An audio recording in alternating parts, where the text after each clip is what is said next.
My parents are immigrants from a state in India called Punjab, and in our culture, money isn't something that you talk about very openly. It's just one of those things that you go to work to earn, and then you just assume that money is going to be okay, even though you don't really talk about it. Like, I remember when I would talk about, okay, how am I going to take care of myself financially? My parents would always tell me, well, if you become a doctor, you won't have to worry about money and everything will be fine. All you got to do is go become a doctor, earn a big salary, and save a chunk of your money, and everything is going to be fine financially. And that was the extent of my financial education for the first 17 years of my life. My parents are the hardest working people that I have ever met. I mean, they had to literally bust their back to earn a living, to help support me and my brother, and to raise us in a new country.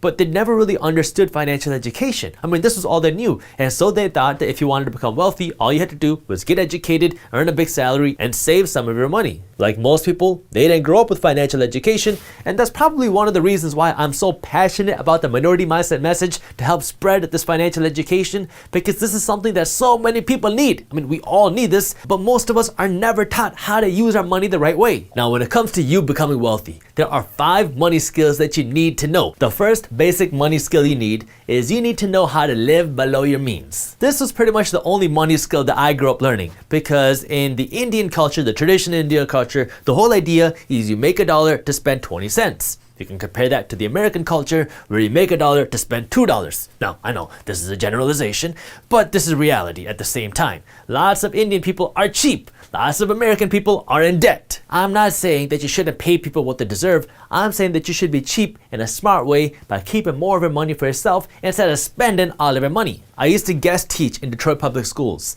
and one of the first things that I learned by teaching here is that so many kids did not have the basic understanding that you need to live below your means. Because what a lot of people thought was, okay, I go to work, and if I make $100, that means I can go out and I can afford a $100 pair of shoes because I got $100 in my bank account. But there's something deeply wrong with that philosophy, because what you need to understand is there's a difference between being able to buy something and being able to afford something. Just because you can buy something, whether you have just the cash in your bank account or whether you can go into debt to buy something, is different than actually being able to afford it. If you only have $100 to your name, you cannot go out and afford a $100 pair of shoes. Yeah, you can buy it, but you cannot afford it. There's a difference between being able to buy something and being able to afford something. The easiest way to remember what you can afford is just by following a rule of 5, which says that if you cannot buy 5 of them, you cannot afford 1 of them. So if we're talking about things that are not essential for you to live, then you got to follow a rule of 5. That way you can understand that you need to live below your means, because when you're living below your means, that means you got some extra cash at the end of every single month that you can put to work to make you more money. If you're spending every dollar that you earn on clothes and shoes and cars and vacations, you will never have a chance to become wealthy, because anytime your money comes in, it goes directly out and it never stays there to build wealth for you. That's why you got to understand number 2, how to allocate your money. If you don't have a plan or a system on how to use your money, you're never going to know how to spend your money when you get it. Like, if you went to work today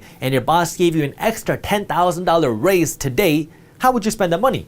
Would you save all $10,000? Would you invest all $10,000? Would you go on a big vacation and blow all $10,000? What would you do with that money? And if you don't have a system in place, you're not going to know what to do with money when you get it. That's why you need to know how to allocate your money before you even earn it. You need to create a system, almost like a funnel, which tells your money where to go. That way, anytime you earn $1, your dollar is going to flow through this funnel, and some of this money is going to be spent, some of this money is going to be invested, and some of this money is going to be saved. One of the simplest ways to do that is by following a plan like a 75-15-10 plan, which says that for every dollar that you earn, 75 cents is the maximum that you're allowed to spend, and then 15 cents is the minimum that you will invest, and 10 cents is the minimum that you will be saving. So this is spending, this is investing, and this is saving. So now, anytime you make $1, it is going to flow through the system. So you're creating a plan for your money before you even earn it. And anytime you make money, it's going to flow through here. This 3-headed funnel, and some of your money is going to be spent, some of your money is going to be invested, and some of your money is going to be saved. Now what you can do is, once you understand how much money you want to save, because you don't want to just save your money forever, you're going to take this extra savings money and you're going to put it here towards your investments. The reason why you don't want to save all of your money is because saving is losing. As you've heard through the news, that the value of our dollar is dropping. You're seeing more inflation. This is causing the price of groceries to go up. This is causing the price of things to go up. This is causing your housing costs to go up. And so the price of things keep going up while the value of your dollar keeps going down. That's why you don't want to save every dollar that you can, because these savings that you're saving are just losing value. Now, you want to have some savings to protect you from an emergency, because if your car breaks down, or if your AC stops working, or if your window breaks, you want to have some cash that you can fall back on.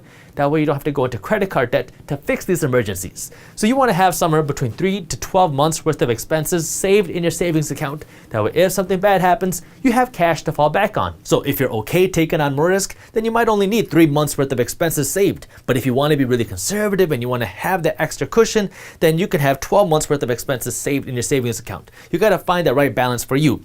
Once you hit your savings target, then you want to stop saving extra money, because this emergency money is only going to be saved and used for emergencies. This is not money that you can use to go out and buy a home. This is not money that you can use to go out and buy a big screen TV when it goes on sale. This is money that you're only going to save for emergencies.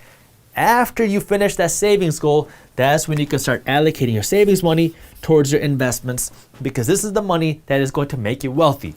The savings money is going to protect you from an emergency. This is going to make you wealthy, and this spending money is what allows you to have fun with your money. The reason why I like this percentage model is because as you make more money, you're going to save more money, you're going to invest more money, and you have some more money to spend too. Because you don't want to just live a life where you feel like you're always holding yourself back and you're never able to have the nice things that you want and that you work so hard for. You should be able to have the nice things when you can afford them, but that means you also got to be investing more money and you also got to be saving more money. But as you make more money, the system will also let you spend more money. So as you have more money, as you make more money, as you have more investment money, well, now you can afford the nice things. You can go on the nicer vacations. You can have the nicer clothes. You can have the nicer car. You just want to make sure you can afford it first. And the thing that helps you understand if you can afford it or not is if you're paying yourself first. Because this is what's going to make you wealthy. When you do this, you are paying yourself first. When you do this, you're protecting yourself first. When you do this, you're making everybody else rich. Now, that's not necessarily a bad thing.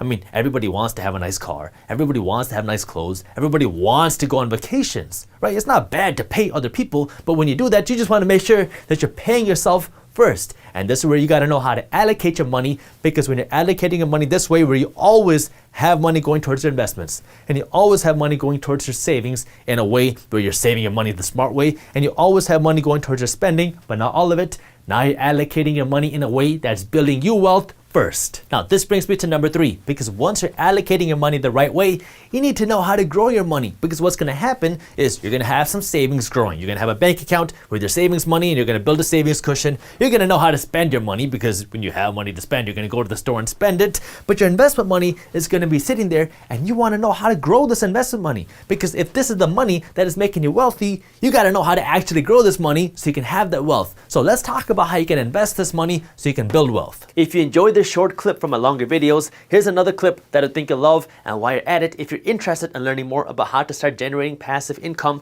our team put together an amazing guide that goes over what passive income is, how to start generating passive income, and different passive income strategies. All you got to do is click that button right over there. Thank you for watching, and as always, keep hustling.